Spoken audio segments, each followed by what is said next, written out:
Good morning, good evening, whoever you are, wherever you are, whatever you might be doing. We wish to welcome you to the Silverlight Show. The Silverlight shines to illuminate that which lies hidden in darkness. For those of you tuning in today, we welcome you in. I was listening to Reddit stories, as I'm prone to do, and I was reminded of one myself. This didn't really fit into any of their categories, but I was discussing this with my significant other last night, and I suddenly realized that there was more going on than I realized. Let me take you back. I believe this was 2015, 2016, and about there. And there's a notorious intersection. Actually, there's several notorious intersections in my city. But this one, which is normally bad, was worse because it was undergoing construction. And I had the misfortune of being on that section of road about 5 o'clock. I made a mistake. There was an easier way to get home, but I had recently had a bad experience at that intersection, so I took the other one, even knowing that there'd be this wait. I wasn't aware of the construction. That's my fault. But as you can imagine, I had to turn left, and there were people in front of me in the intersection. I'm sitting behind the white line. Because the lights start going, those three people are struggling to get in because, like I said, everything is jammed for miles along. And then I hear this honk from behind me. What the heck is that? And the honk comes again, like this person was obviously very impatient. Well, I'm in a Honda Civic. And if you know Silverlight at all, he's 6'3", so the idea of me in a Honda Civic is somewhat amusing, but I like smaller cars. It's more maneuverable, it gives you more opportunities for parking, it's great. There I am in this tiny little car, and in my estimation, and I've driven a lot of places, there was no safe way for me to enter that intersection. Basic driver training. If you don't think it's safe to enter a driver's intersection, just any intersection, if you don't think it's safe to enter an intersection, what do? You do not go in. So I sat there. This person starts blaring on the horn. I look behind me and I see a local city bus. Now this person was running up to my rear end, and I could see the bus number. That's one of the nice things. They clearly indicate that. I knew the route number because back then I actually knew the route numbers. They changed them recently. I think I could see the license plate as well, just because they were so far up my butt. That's what my rearview mirror showed. It didn't show the driver, and I wasn't about to get out of my car or confront them or whatever. But this person, presumably with a busload of passengers, especially that time of day, was desperate to get through this intersection, which by now the traffic was going against me. There was no way I was getting through this intersection. And they're continuing to honk at me like I'm the butthole. If I can't get a Honda Civic through this intersection, how are you getting a busload of people through safely? I mean, some are standing, some are sitting, some are probably disabled, various levels of functionality. You don't want to be tapping the brakes too much. I know this. My father was a bus driver for many years. So I got home and I decided to do the proper thing and complain. I called up the complaints line, and here's where it gets juicy. All I wanted to tell them was, the bus driver was being unprofessional, is the nicest way to say it. You could easily say a jerk, but I couldn't say that because I didn't know anything about the bus driver. I could tell you bus, the route, the time, all that sort of stuff. And having 20 years plus being in dispatch, I happen to know that drivers are assigned to certain buses. There used to be a case where they would switch routes, but that was mostly you take one bus driver to get out there and bring it in. Do a switch. They don't do that on a general basis. You look it up, you say, oh, that's PTO XXX, that's assigned to John Smith, Jane Smith, whatever it might be. But while I'm reporting the incident, the operator well, operator, possibly dispatcher, the person on the phone, let's call them the agent. The agent asks me the standard questions, where were you, what time is it, all makes perfect sense. And I'm very good. I just want a quick complaint. I'm going to ask for feedback on it because sometimes if you don't ask for feedback, yeah, the dispatcher says, hey, Larry, don't be a jerk at steals and whatever the hell it is. And that's all they get. You ask for feedback, now they'll do a little bit of investigation. That's when the weird questions begin. Did you see the driver? No. I did not. They were so far up my tail, I could not see. They could have been a Martian for all I know, and I could not see them. Well, was it a woman? I told you. I couldn't see anything. Was it a minority, like a person of color? I told you. I could not see them. They could be anybody. But I know you know who's assigned to that route at that time in that bus. So that's why I'm complaining to you. And what good would it do me to to know that? The thing my wife and I ultimately wound up talking about last night was how people like to stare at you after an accident, or not after an accident, after you do something they don't agree with. For some reason, they want to get beside you and stare at you. I'm not that guy. I'm still the defensive driver they taught me years and years ago. Okay, well, we'll get back to you. Not the time.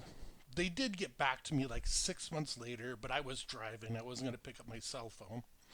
I didn't leave a message. They just hung up. But they did get back to me, so obviously something happened. Slap on the wrist, whatever it was. But then I started to realize, just recently, why were they harping on whether it was a woman or a person of color? Now, I live in a pretty ethnically diverse community, and I'm sure at least 50% of the people out there are females. I know in any sort of transportation, females are still a bit of a rarity. I'd love to see more, but I'm not going to tell you all the stories I've heard about what women have to go through. And you can probably guess part of them. And I've heard stories of what some women do. So let's be honest, it goes both ways. But we'll come back to that. Those questions were added and had to be answered. I guess that means there's still people in this crazy world that get offended if they see a non-white male driving a bus. Back then it was 2015. Hell, in the 1990s, we knew women could do anything men could do. There were some fossils left over who've been, working since the 60s. Women and minorities, they're coming in and ruining everything. And we still get that today. But they're specifically targeting these complaints. Had I seen this random person, they probably would have taken my complaint and thrown it in the garbage.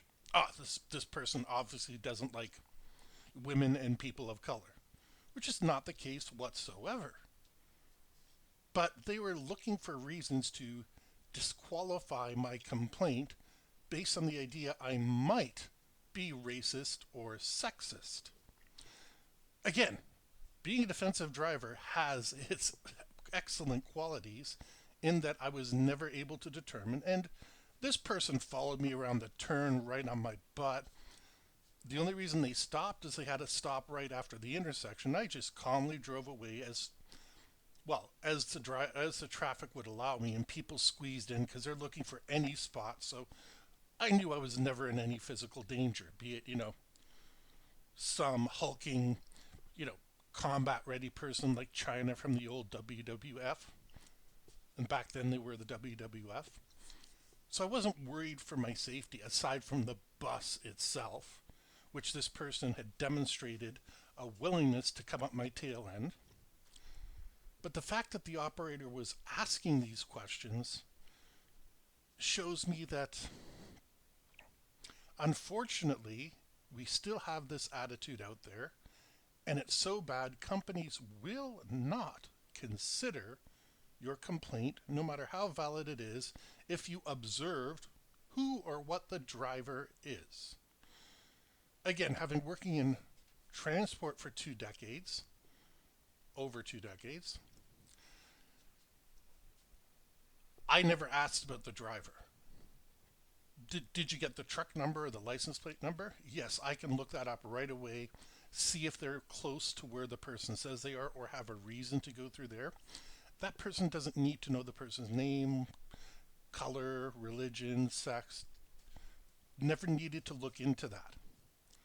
But our government agencies are needing to, and I don't think it's incidents in this area so much.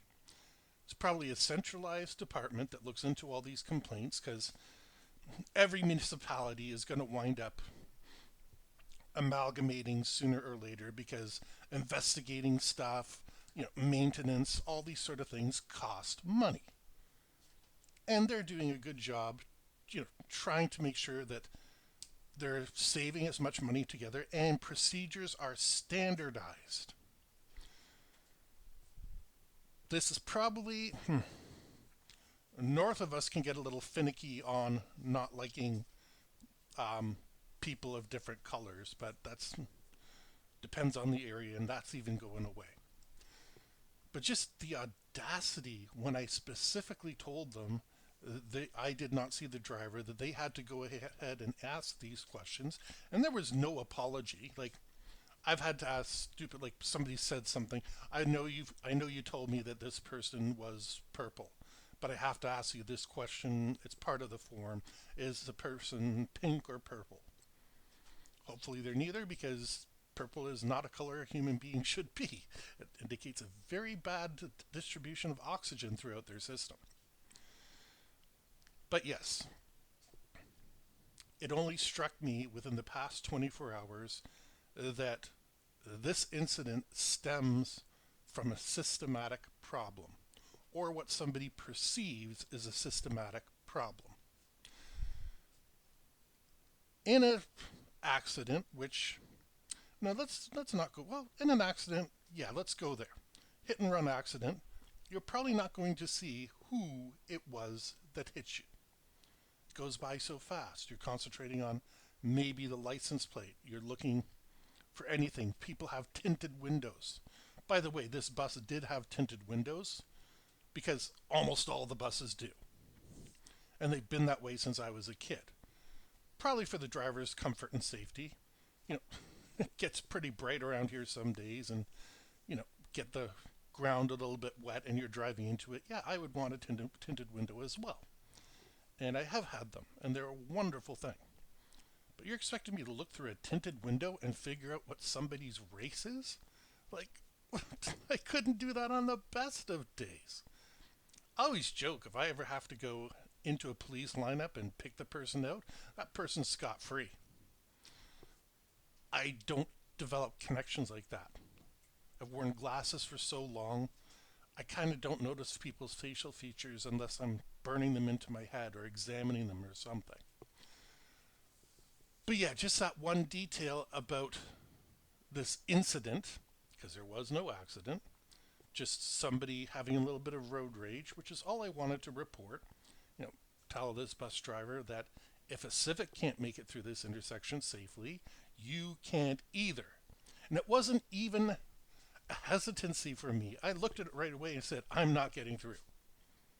I could have bulled my way through and maybe gotten through, but that wouldn't do the bus driver any good. He was still behind me. If he tried to bull through, I would have been bulling through. The yellow would have turned red before my tires would have gotten over that white line. So how this bus driver thought they were going to get through is beyond me. And this is a professional driver who assumably has been taught how to handle passengers, because remember, the bus driver hits a brake, they're on their tablets or iPhones or reading a book or whatever. They're not expecting a sudden deceleration. That's why subway drivers are often, and bus drivers are often told, just go through. The front of the bus is reinforced to take extra damage. just because stopping all those people on a dime is so many injuries, it's easier to pay for the car or whatever it is that you smack through. That was the policy at one point. I hope they've changed it, but the buses and trucks and trains are all still manufactured with the idea that there's idiots on the road. Well, in this case, the idiot was the one driving the ram, not receiving the ram. All these years later, I wish I had picked up the phone, even though it's illegal in my area to be on the phone while you're driving. It started as talking and started as texting while you were driving, which I agree with, and transformed into talking, which I agree with. It's too easy to get distracted by such things. But what this bus driver was doing, assuming they were not being distracted, now, I don't know. Again, I couldn't see them. Maybe they had somebody yelling at them. Maybe potentially somebody armed. And they're, get us through the intersection now. And this person was, please, I can't get the guy to move. Possibility. Not very likely, but it's a possibility. I'll never know since I wasn't able to pick up that phone call and they never left a message. So it's amazing what you know and what you don't know.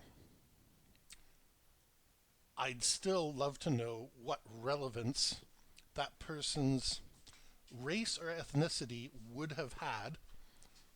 And I'm even more amused to inquire, you know, can you give me a few of those phone calls where people call up and say, yeah, that insert racial term here was trying to force me around a corner. Don't think that's what happened, but like I said, I'll never know. The only thing that alerted me to it is how insistent they were. And given what I know of government policies in the present, yeah, it makes sense that they were trying to disqualify my claim and they're trying to establish a pattern. If this ever happens to you, be honest, tell the truth, but it's probably better if you don't spend your time looking for a description of the driver. It's not going to do you any good. With that, we hope you enjoyed this episode of the Silverlight Show. If you did, please hit like, subscribe if you haven't subscribed already, click the bell icon in case you want notifications every time that we upload a new episode. That's my alarm saying my time is over, and we hope to see you later. Have a great day.